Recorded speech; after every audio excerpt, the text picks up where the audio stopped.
Hello and welcome to Frontline. I am Obiora Ilo. The constitutional review is still on the front burner of discussions in our country.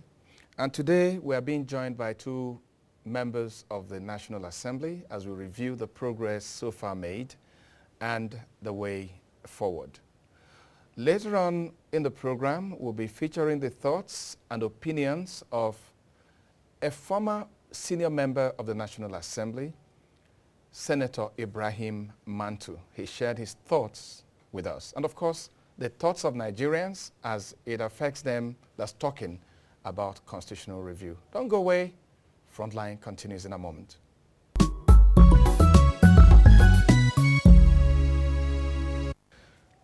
Well, with me in the studio is the Senate leader and member Senate Committee on Constitutional Review, Senator Victor Ndoma Egba. Distinguished Senator, you're welcome to our program. Thank you, Ibrahim. And also with us today is Honorable Patrick Ikhariale. Patrick Ikhariale is Chairman House Committee on Power. You're welcome. Thank you. It's my pleasure to be here, and also member House Committee on Constitutional Review. Review. Right. Thank you. You're welcome, gentlemen. Thank you. Let me start with you, Senator Ndoma Egba. Tell me how it was for you going back to your constituents and talking about constitutional review. Well, let us start from the justification for the exercise. If you recall, it's always been an issue whether or not the 1999 Constitution was made by the Nigerian people. And secondly, we've had this issue of what process can validate amendments. There are those who believe that only a referendum can validate the amendment process. There's another school of thought that also believes that only a sovereign national conference can validate the exercise. The National Assembly has issues with both positions. For referendum, the relevant provisions of the Constitution relating to constitutional amendment do not provide for a referendum. Indeed, in the Constitution where a referendum is specifically required, it was mentioned. So as far as we are concerned, when I say we, I mean the National Assembly, we are guided by the strict provisions of the Constitution relating to amendment. For those who believe that it's a sovereign national conference, again, there's no provision for it, and we can only have one sovereignty in the nation at a time, and that sovereignty derives from the 1999 Constitution, imperfect as it may be. But with all its imperfections, the 1999 Constitution is a reality that we live with. So what is at the foundation of this agitation, whether it's referendum or sovereign national conference, is a sense of ownership of the Constitution, a sense of ownership of the processes for its amendment, and a sense of ownership of the outcomes of the processes for amendments. Nigerians want to feel part of the process of constitutional amendment, more so as they do not believe that they were part of the process of making it. They want to be seen to be participating in subsequent amendments to the Constitution. So the public hearings, the public consultations, the constituency consultations are all designed to give Nigerians that sense of ownership that they so badly desire. And having said that, I think that for the Senate zonal public hearings, it was a massive success because there was a lot of enthusiasm by the public, and you define that enthusiasm from the caliber of persons who took part, from the youths to the women, to senior citizens, former governors, former senators, serving governors, serving senators, serving members of the National Assembly and former members of the National Assembly. Everybody took part. And their opinions, their views were very well thought through.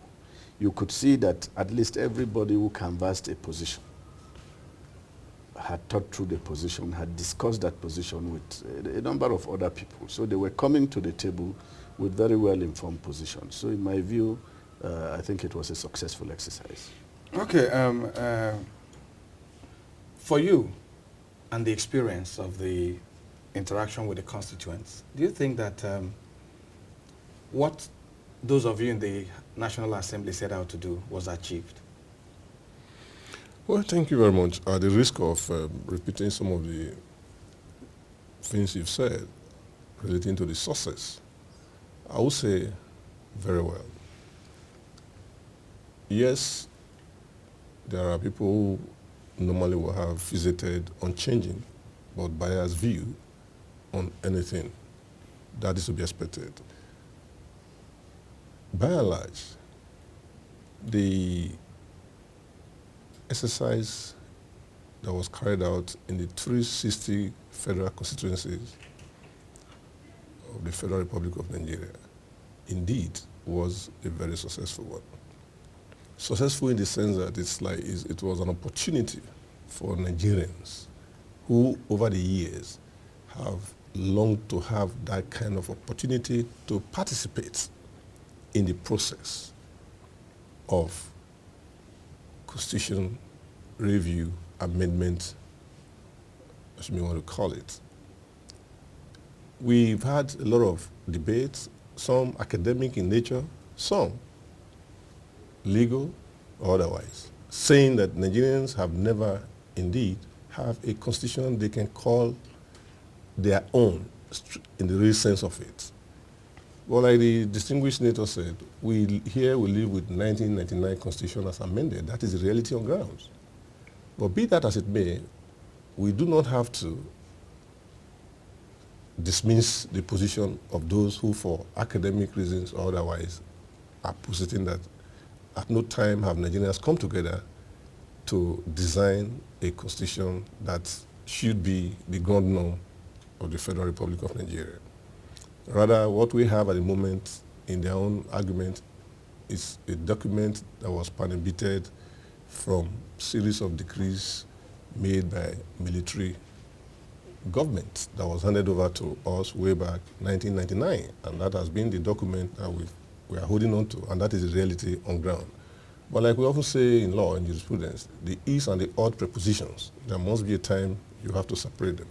What it ought to be and what it is are two issues. At the moment, it will be wrong for anybody to say clearly that we do not have a constitution. If we do not have a constitution in Nigeria, then what is the basis of the laws or even the judgments that we have all been, living witnesses to, including electoral processes? So it's just that the constitution, of course, like they say, everywhere in the world, is a document that is by its very nature subject to amendment from time to time. It's okay. The distinguished senator said, Nigerians want a constitution they would rarely say we participated in it. And that takes us to the issue of transparency. A lot of Nigerians view those in authority with a lot of suspicion. And they're saying, how do you collate these different opinions, these different inputs from the constituents, and how do you now put them before the National Assembly so that we can take the process forward? How do we ensure that collation of the aggregate views are well taken care of? Well, we are not reinventing the wheel. Let me remind us that for the first time since the creation of Midwest region, I think that was in 1963. Yeah, you're right. That was the first time that the Constitution was successfully amended in a democratic setting. After that, there have been very many attempts in our short-lived democracy, our short-lived episodes of democracy.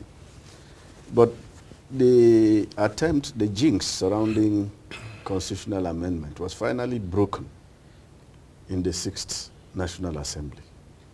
You know that for the first time in the 6th National Assembly, we succeeded in not just amending the Constitution, but we amended it 3 times successfully. And we passed through a process. That process was not even as elaborate as it is now. We had a number of public hearings, yes. But I don't recall in the 6th Senate, the National Assembly going to 360 federal constituencies. I don't recall that. So right now we have taken the process further to the grassroots. So what has happened is that we have deepened the process. But it's not a process that we're experimenting with, because we had already succeeded the first time, the second time, and the third time in the 6th Senate. And we went through so lessons have been drawn from the experiences that we have. We had very diverse views in the exercises that succeeded. We had very, very diverse views. So we now have an idea of how to collect these views. Now, they are views, they remain views, because those views, after being collated and classified, will be debated on the floor of both houses. Votes will be taken. And remember that under the constitutional provisions, it will require 2/3 majority. It will be put to vote. Item by item. Item by item. And then after that, you now commit those items to the state houses of assembly. Each item will require the approval of at least 2/3 of the state houses of assembly before it can pass as a successful amendment. So even though the process begins with the National Assembly, it doesn't necessarily end with the National Assembly, because it will have to go to the state houses and then come back. Now, what has been our experience? Our experience from previous exercises is that for you to get the 2/3 required of the states to approve a particular proposal for amendment, it's a political process. It means that there will be national conversation around that issue and a seeming national consensus built around it. That consensus is reflected in the 2/3 of the state houses of assembly. So we are engaging not just the speakers, we are also engaging the governors forum at the same time as we engage the public. And why certain bodies are important in this exercise, bodies like civil society organizations, the Nigerian Bar Association, the media, they are important because of the political component of the exercise, that conversation, that consensus building that is required. These bodies are required to moderate and modulate the debates that will lead to that consensus. You know, so everybody is being taken along. All our retreats, all our public hearings, we have invite the speakers of the state houses of assembly, and we also are interfacing with the governors forum. So everybody is being on board. Yes. It's okay. You did say that we had 3 experiences in the 6th Senate. Mm.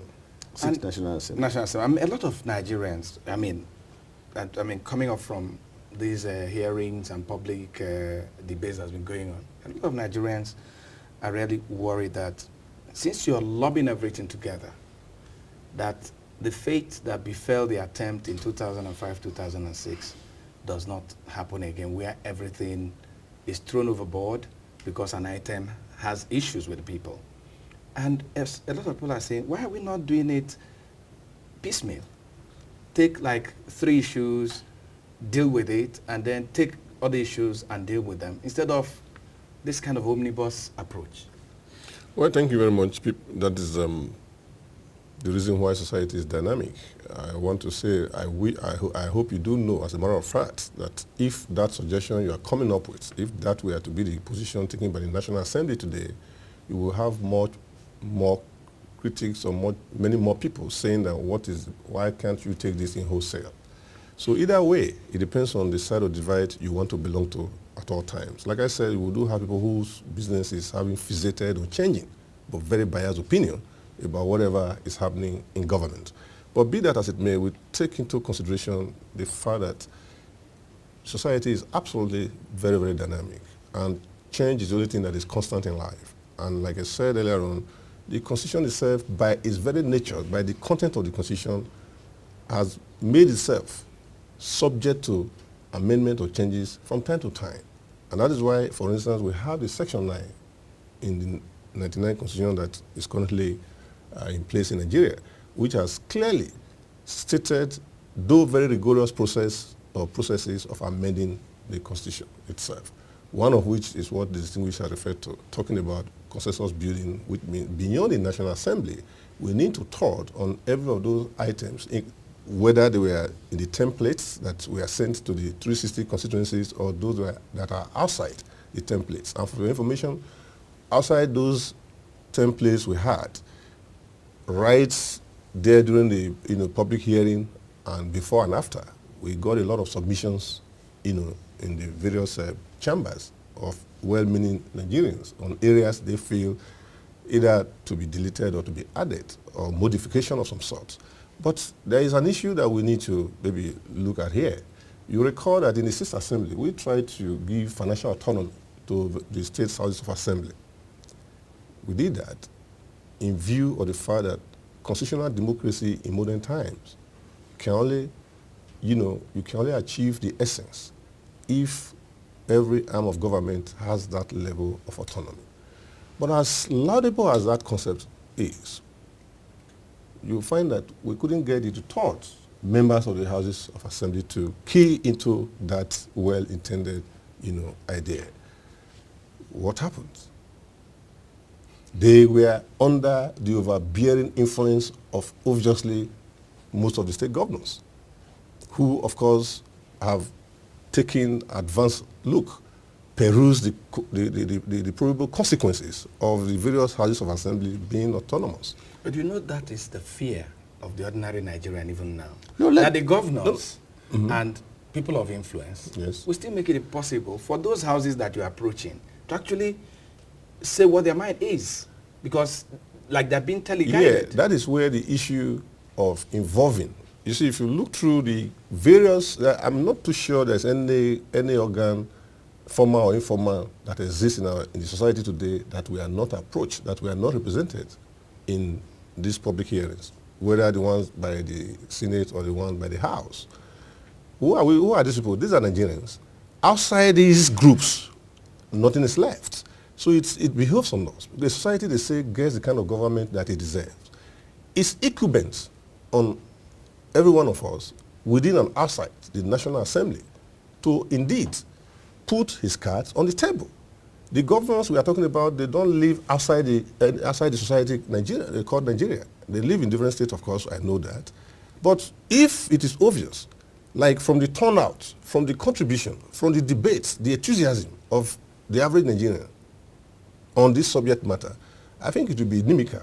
It will amount to suicide mission for anybody to really stand on the ways of Nigeria. What we are saying is that the will of the people must be carried out. Senator, do you think that with what you just said and the experience the Sixth National Assembly had, that this time that much has changed, that Nigerians will actually be part of what is happening? First, let me talk to the point of we're taking so many issues at the same time. Okay. And then tying it to what my colleague Patrick has just said. You see, I have had the opportunity of saying before that the National Assembly is not a board of editors. We don't have a crystal ball through which we can know which issues are of moment and which issues are not of moment. Honorable Ikhariale referred to an issue in the Sixth National Assembly that we assumed was given. Financial autonomy for the legislature, because the Constitution already provided for financial autonomy for the judiciary. So it was only the legislature that was left out, ostensibly because at the time the 1999 Constitution was written, it was under a military regime, and they totally forgot that there was going to be a legislature. So when we noticed that gap, we now made a proposal to the state houses of assembly. Look, give National Assembly financial autonomy and give state houses of assembly financial autonomy. In their wisdom, they gave National Assembly financial autonomy and refused it for themselves. So the only way, in my view, that you can determine which of these several issues are of moment is when they have gotten to the state houses of assembly. The one that gets 2/3 approval is the weighty one. The one that doesn't get 2/3 approval, of course, is not so weighty in quote. Now, how do we get the state houses of assembly to come under minimum or minimal influence and pressure from their governors? That is where the rest of society comes in. The media, the MBA, civil society. If you go back to the genesis of the amendments we made, I think the first amendment was to take care of the situation where a president or governor is absent and his deputy cannot step into issues. The national conversation was actually generated outside the National Assembly. It was the NBA, the media, civil society that generated and moderated the conversation. It was that conversation that now guided the National Assembly. So the civil society groups, the professional bodies, MBA, the NUJ, the civil society, they must make sure that Nigerians are heard on every issue that is of importance to them. Okay, but having said that, let me just say this. All these issues that have been brought to the table certainly will not be in one basket. That is one lesson we learned from the failure of previous exercises. Oh, yeah. They certainly will not be in one basket. How we are going to go about it, I cannot say now. It is either we are going to have categories of issues and bring them in one bill, or isolate those major issues and bring separate bills for all of them. But definitely, certainly, and I can say that unequivocally, all of those issues are not going to go in one bill. Do you think Nigerians can go to sleep believing that the National Assembly will represent their interest in this matter? I would say so, with a measure of understanding, believing the very, very strong term, the understanding of National Assembly. If everybody works, the way we expect, and the objectives are pursued vigorously without, hidden agenda of any kind, which is our focus. Whatever we have to do so far, and from beginning to the end, the cards are on the table. So there is no room for a decision be taken behind anybody. It's going to be a collective decision, and so long that happens, I believe we should be prepared to say we've gotten ourselves an amendment that will put Nigeria in better stead than what you have today. Gentlemen, I must thank you for coming on Frontline. It's my pleasure. Thank you very much. Thank you very much. Frontline continues in a moment. Don't go away.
Glad to know you're still watching Frontline. I will be discussing the constitutional review process and the way forward.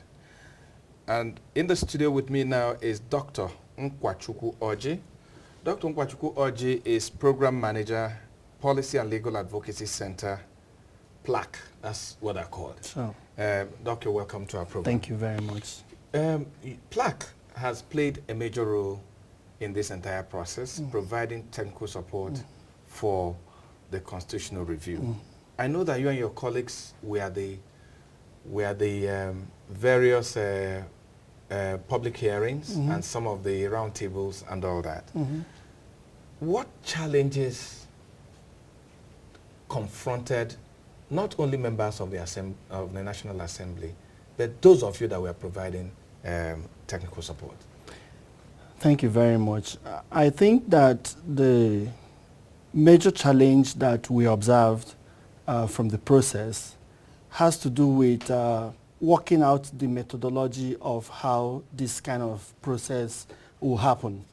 For instance, we observed that in the House of Representatives People's Public Sessions, there's a list of items in a template that the House of Representatives wanted to get the people's views and opinions on a number of issues that are up for review. And that template appeared to not to be understood by a number of people because of the nature of this process in itself. Let me just make this point clear. You know, constitution making and constitution amendments, these are highly technical processes and involves deeply political processes on the other hand. And what you find is that from the technical arm, you need experts to articulate and work out the issues that requires amendment and put it in a way that the public, the people, can easily appreciate them and understand them. And then comes the political process. And the political process involves having stakeholders, especially informed members of the society, the civil society, professional groups, take up these issues that has been identified and drawn up by the technical experts, and then interpret it in everyday language for the people to understand the consequences and implications of each point. And then it makes it easy for the people to make a choice. But this did not sufficiently happen.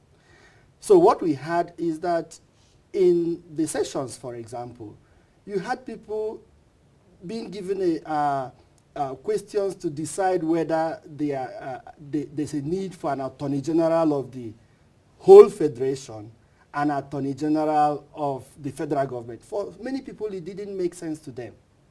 You had people being asked whether the office of the Attorney General should be separated from the office of the Minister of Justice. These issues are purely technical issues that people need some kind of, we need to walk them down to the level of the ordinary masses. And of course, they couldn't cope with all this. Dr. Even before the public hearings and all that, a number of people said that the ordinary Nigerian had not been enlightened, that the program had not been properly publicized, and that a lot of Nigerians, just like you said, were at a loss at what this whole exercise demanded of them. Is it not going to dent the credibility of this process? I don't think it would dent the credibility. But for me, it's more like a lesson that we have learned from what we have. Of course, this process is a major step forward compared to what we've had in the past. But my point is that it leaves a lot of room for improvement. And for me, the blame is not really on the National Assembly, but it's on other stakeholders, the civil society, the political parties themselves. This process seems to be a choiceless process for Nigerians. We've not had people canvass alternative options, alternative suggestions to what is being offered by the National Assembly. And this is what the people would appreciate, so that they can be in a position to understand the implications of these choices. So for us that, monitoring the process, we've seen that civil society organizations, for example, I was at APO during the House of Representatives People's Public Session. And it was only a handful of civil society organizations that participated in the process. In Abuja Municipal, where you have a huge presence of civil society Is it because they don't understand the importance, or they are lethargic, or they don't believe in the process? What would you say is responsible for this lack of interest? It's hard to explain. It's hard to explain, really, because we've seen civil society organizations mobilize in the past. We've seen National Assembly even giving invitation to civil society organizations to be part of this process. But if you ask me, I think that there's a complete lack of understanding of what this is all about. And that's where we need to work, put more effort in making people to appreciate this the more. There's some kind of lack of understanding. And that is why you don't find this enthusiastic participation from this. A number of people I spoke with didn't attend either the roundtables, the public meetings, and all that. Yeah. And that brings us to the question of how did we say we are collating the views of Nigerians. How did we determine, what was the criteria for determining who participated at either the roundtable, at the public sitting, and all that? And how did we scientifically ensure that all strata of society is represented, for us to say that we are now collating the views of, say, Jigawa State, or we are collating the views of, say, Plateau State? What was the criteria for people to attend these public sittings and public roundtables? I think that, we operate a representative democracy. If we approach this from a direct democracy perspective, then it's difficult to understand, because you have the entire municipality of Abuja converge in the venue, for example. But what happened is that invitations were sent out, as far as I know, to different organizations, different groups within the society. In all the constituencies, I observe that invitations were sent out.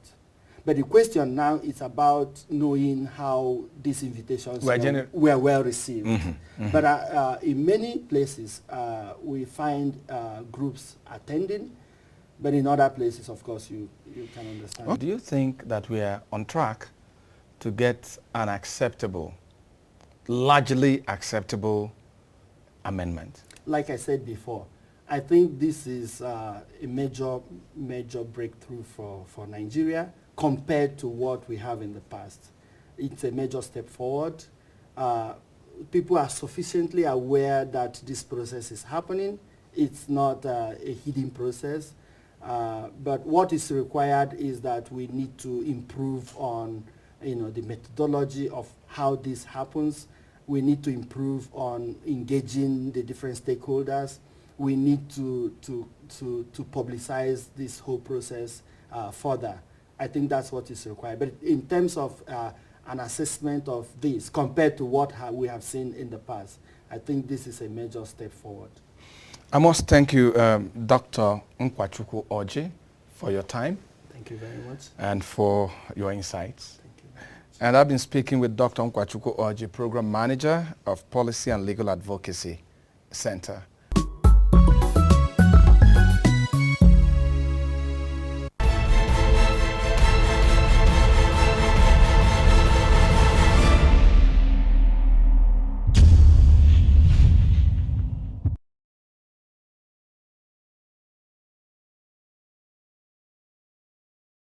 from 1999? Well, you see, 1999, you know, I was attacking Obasanjo more than any other person, and people may wonder why.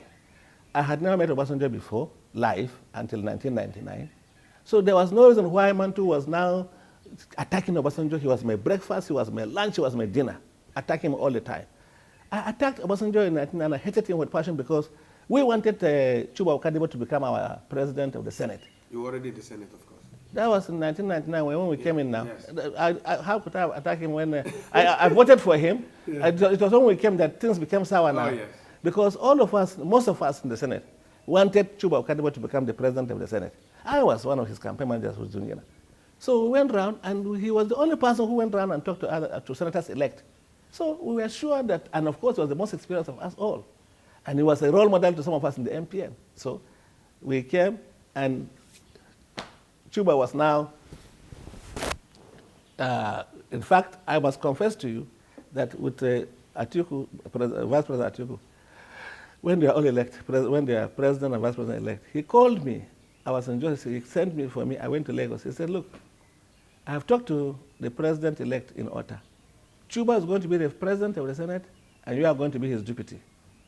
So therefore, this is what is going to, so you people should campaign well and so on and so, because we are not going to impose you on your colleague, but this is our own arrangement. So beautiful. So we are doing that. Then later on now, they called me again and said to me, 2 weeks to the resumption, they said to me, no. You and Owerem are going to be paired. Owerem is the one, not Chuba. I asked them why. They told me that they told me unprintable things about Chuba and so on and so forth. And I told them unprintable things which is normally when somebody is there, we don't talk bad about him. But I had a very bad experience with Owerem in the NRC. So, and I told them clearly that I will never work with Owerem at all. For me to work with Owerem as a deputy, I would rather remain a senator till I finish my tenure. I will not. They asked me why. Before him, we had a meeting before, and I told them, I don't want to repeat that because he's dead. So if he are alive, I would have repeated it. But I told them before his very eyes why I cannot serve under him as a deputy Senate president, because our working chemistry will not be the same. We are two parallel people in terms of principles and the rest of them, right? So then we told them that they should manage Chuba no matter what they said. No. On the night, they kept quiet. On the night of the election, they now came, we were all staying in Hilton now. They came around and started buying people, distributing money and the rest of them. And then whip sentiments to Yoruba senators that Obasanjo is one of them, even though they were all AD. On that morning, AD became PDP because of tribal affiliation with Obasanjo. And some of us who had been with Chuba took money and betrayed Chuba. And Chuba was not elected. Owerem was now, he became the president of the Senate. And from that day, I vowed that Obasanjo, who made it possible, who made it possible for Owerem to become president of the Senate, and who denied Chuba, the rightful person, from becoming Senate president, I will use whatever I have at me. I will show him the length of my tongue. And I kept on doing that. And I am happy that he has said it time with that number, that nobody terrorized him like myself. But later on now, Saul became Paul. You know, at a point in time, when I became Deputy Senate President myself, and we are now working on Obasanjo, we can now sit down because of the virtue of my position. We are now meeting weekly. And frontally, every time he says something, I'll look for negative side to attack.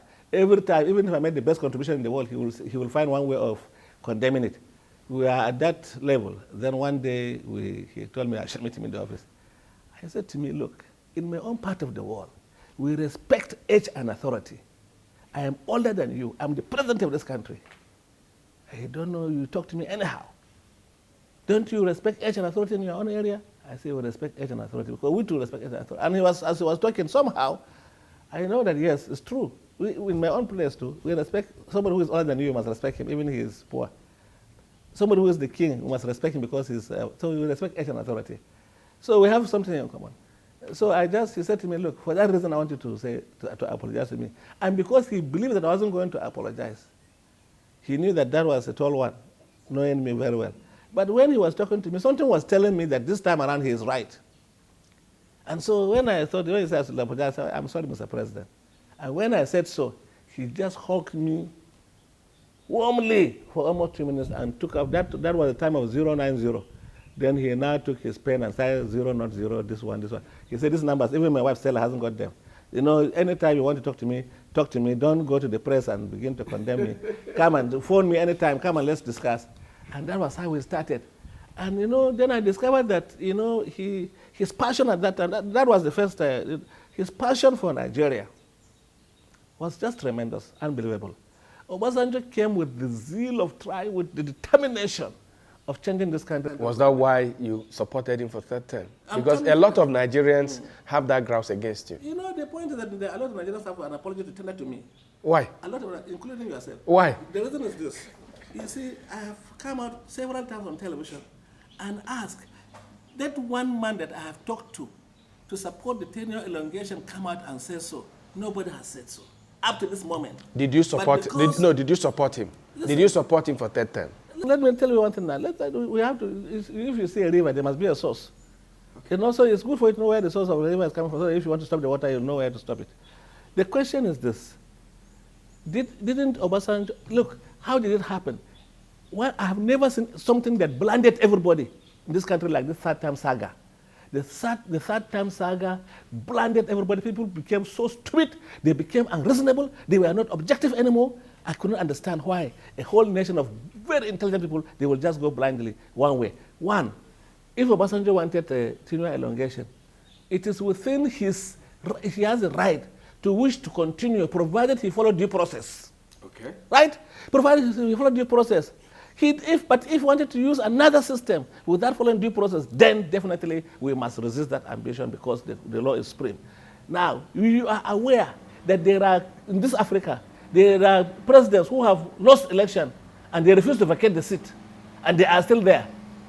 Right? You are aware of that. Zimbabwe is... no, I'm coming. Someone tried it in Côte d'Ivoire and the person was forcibly removed. No, but someone succeeded also. Right. If Obasanjo had wanted to remain in power at all cost, without following due process, I am sure the United Nations would have come and said, okay, let us strike a balance. Instead of 4 years, have 2 years. That may be that may be but let me not go that way. I don't even want to waste my time going that way.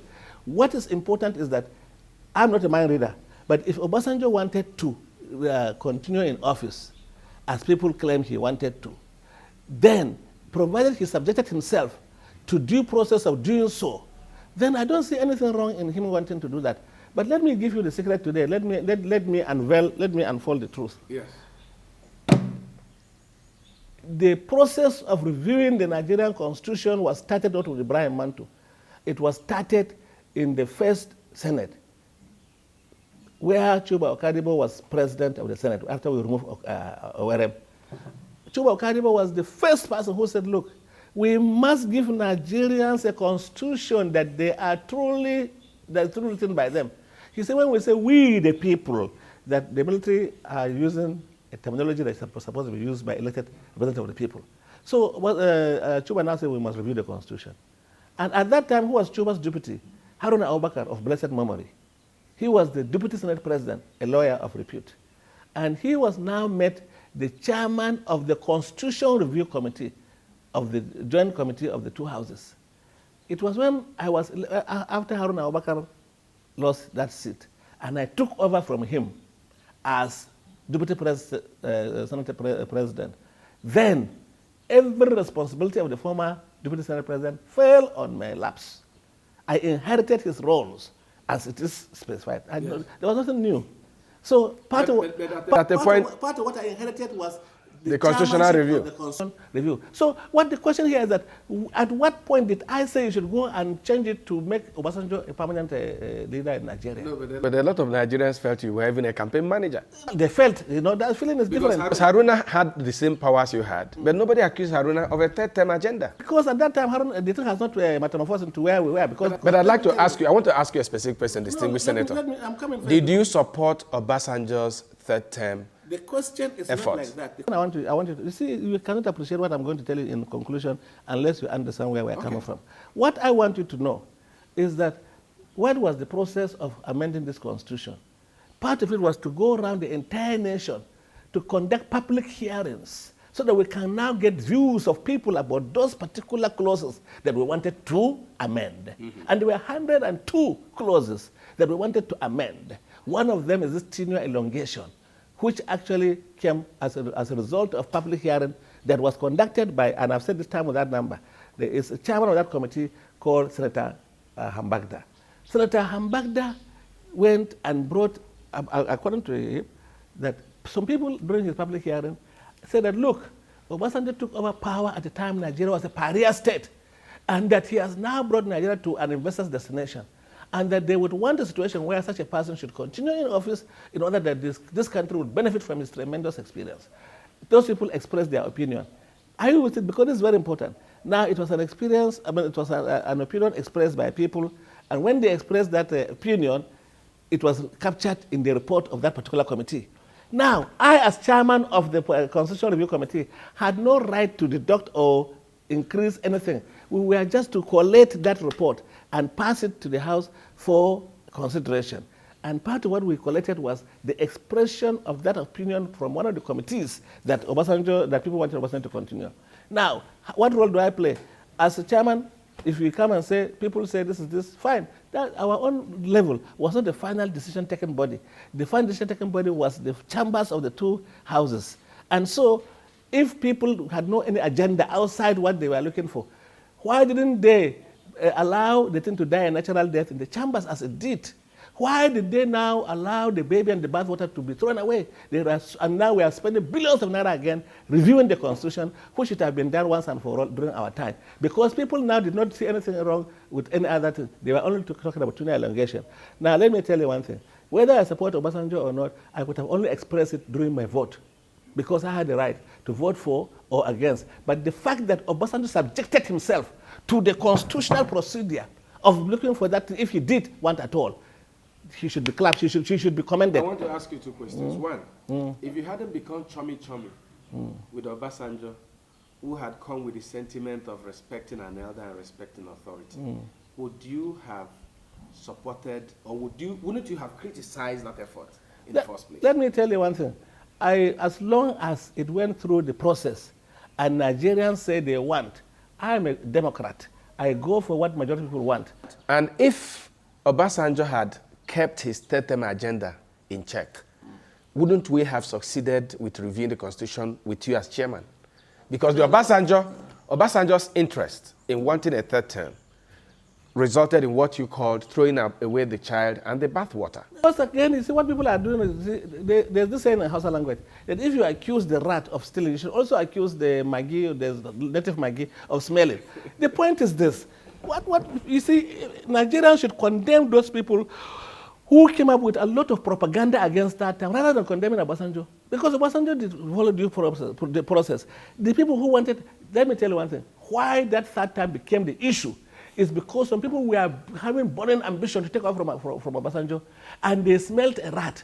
They saw that this man may likely continue, and that if he continues, he's going to stall my ambition. He's going to delay my ambition of becoming the president. These people who are having burning ambition of running Nigeria, the question here is, why is this ambition making them not to even wait? It's because they want to steal the nation's wealth.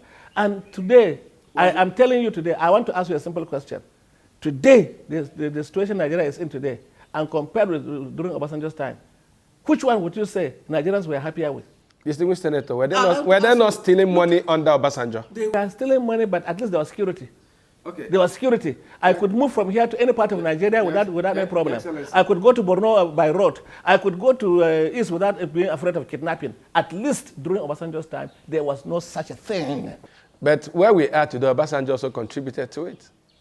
Well, the point is this. He supported the president that is here today. No. I'm not even supporting the president. The president is not the problem. The president is not the problem. There are the people who are rushing for this third time not to realize. Let me tell you one thing. I'm still saying one thing. One, I am still challenging anybody in Nigeria to come out and say, Mantu actually talked to me to support third term or tenure elongation. Up to now, I want that person to come and tell me. And I want to tell you also that even the issue, like I said to you, was an expression by some Nigerians who are entitled to express their own views, and so we have to take it. For me, it was just assemblage of opinions, and these opinions were to be taken to the appropriate bodies for final determination. The question here is that why did this issue attract so much distance? Because certain people were also so anxious to occupy that position, and they couldn't have done any better. Maybe the question now you are talking about is, today Goodluck is there, right? Yes, Goodluck must have, but okay, let me tell you one thing. Obasanjo brought, if you are trying to accuse Obasanjo of bringing Goodluck, fine, he brought Goodluck to a point. But Goodluck was popularly elected by Nigerians in the year 2011. But you and me, I voted for him, you voted for him. Did Obasanjo ask you to vote for Goodluck? I voted for Goodluck. So, but let's leave that term. Yeah. And now you said that Nigeria was better when Obasanjo was there, especially security. As a northern elder, what is the suggestion for us to get out of this security quagmire? Today, I believe that Goodluck, personally, I believe he means well. Goodluck has a good heart. There's no doubt about that. Does ruling Nigeria only need a good heart? Is that all we need in Nigeria? Are you telling me that the president is a dictator? Nigeria, when you are head of state, when you are president of a country, it doesn't mean that whatever you wish to see is what you will see. What I'm telling you is that we are all guilty. That's what I'm saying. We have a leader whom we are freely elected to lead us. Goodluck has enjoyed the blessing of virtually most Nigerians. And so we have a big problem. What is your suggestion talking from experience? That all of us must see ourselves as good citizens by also helping government to succeed. For example, no matter how efficient the security agents are, unless there's information, they cannot actually do anything. Today, all these people that are committing these crimes, they are living amongst us. They are not living in another planet. They are not coming from heaven. They are not coming from another planet. They are living amongst us. And people know them. Why can't we be patriotic enough to fish them out and also to inform the appropriate agencies so that they will do away with this kind of people? When we say we elected Goodluck because we love him, we must extend that love to assist him to succeed, not just sort of saying we love him and we voted for him, and then now everybody is condemning. And don't forget that this thing, what we are seeing today, is an accumulation of so many bad governances in the past. It didn't start with Goodluck, it's not going to end with him.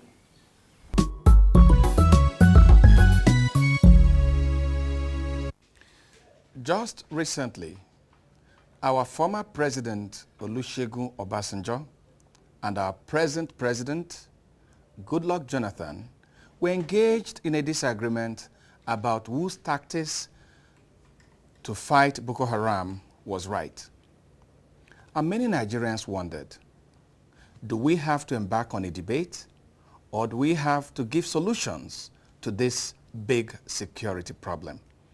A problem that is affecting investment in our country, a problem that is affecting peace in our country, a problem that is making many Nigerians sleep with one eye. Many Nigerians are saying that this debate should end, this disagreement should end, and a solution found on how to end this terror that is Boko Haram. That's our program for today, but before we go, remember you can watch us on frontlineng.com. You can follow us on Twitter, on Facebook, or send us a text. I am Obiora Ilo from Abuja, Nigeria. Thanks for watching.